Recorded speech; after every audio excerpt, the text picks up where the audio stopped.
जैसलमेर की तपती रेत के बीच बसा है कुलधरा गांव।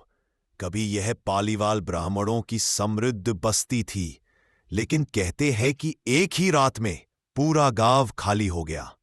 लोग अपना घर द्वार छोड़कर ऐसे भागे मानो मौत पीछे खड़ी हो। तब से लेकर आज तक यह गांव वीरान है। टूटी फूटी हवेलियां, सूने मंदिर और सुनसान गलियां अब भी अजीब सन्नाटा फैलाती है। गांव वालों का विश्वास है कि यहां का हर पत्थर श्रापित है।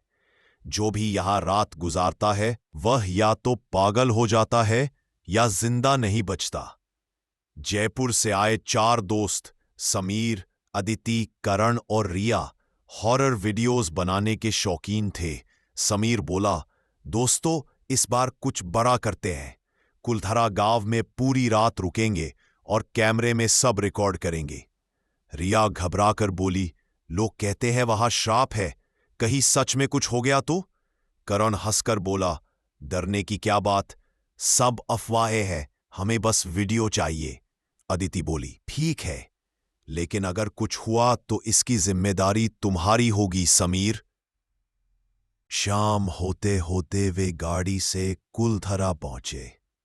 गांव के बाहर लगे बोर्ड पर लिखा था, यहां रात को रुकना मना है। गेट पर बैठे चौकीदार ने उन्हें चेतावनी दी, बच्चों यहां रात मत गुजारना, ये गांव श्रापित है। आज भी पालीवाल ब्राह्मणों की आत्माएं भटकती है। लेकिन दोस्तों ने उसकी बात अनसुनी कर दी और गांव में दाखिल हो गए। गांव की गलियों में चलते ही उन्हें टूटी हवेलियों से ठंडी हवा के झोंके आने लगे। अचानक रिया को ऐसा महसूस हुआ मानो कोई उसके पीछे चल रहा हो। उसने मुड़कर देखा, दूर एक परछाई खड़ी थी, लेकिन अगले ही पल वह गायब हो गई। समीर कैमरे में रिकॉर्ड करते हुए बोला, यही तो हमें चाहिए, डर और रहस्य। वे सब गांव के बीच बने पुराने मंदिर तक पहुंचे। अंदर अजीब सन्नाटा था। अचानक दीवारों पर दरारें पड़ने लगीं और कहीं से किसी औरत की चीख गूंज उठी।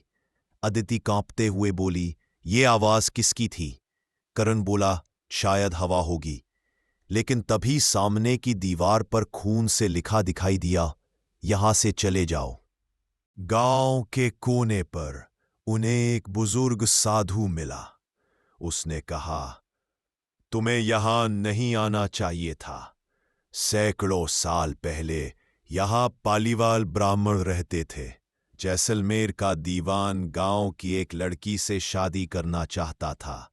जब गांव वालों ने इनकार किया तो उसने जबरदस्ती करने की कोशिश की। गांव वालों ने प्रतिरोध किया और एक ही रात में पूरा गांव छोड़ दिया। जाते जाते उन्होंने श्राप दिया, अब यहां कोई भी इंसान नहीं बस पाएगा।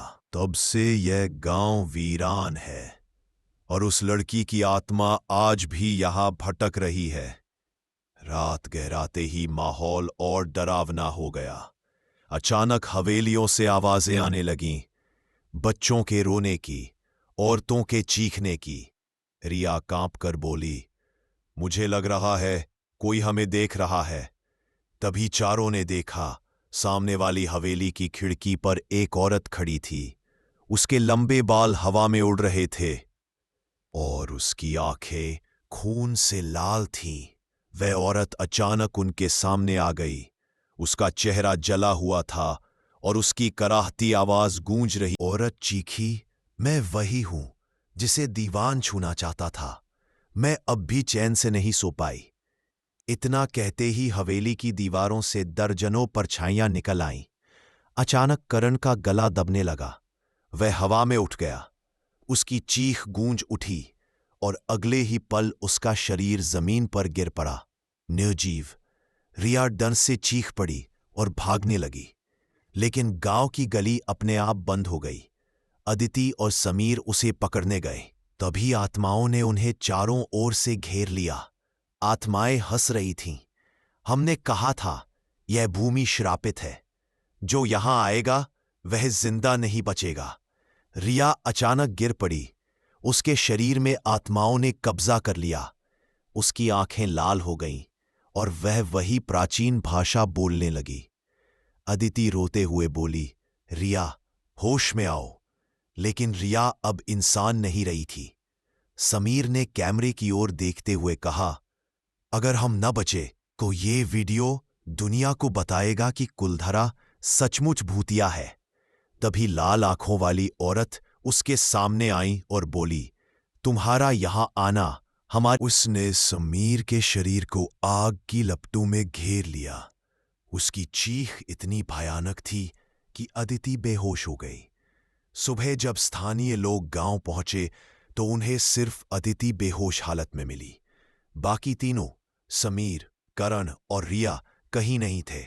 लेकिन टूटी हवेलियों की दीवारों पर खून से लिखा मिला, ये गांव हमारा है। अदिति आज भी पागलपन की हालत में है।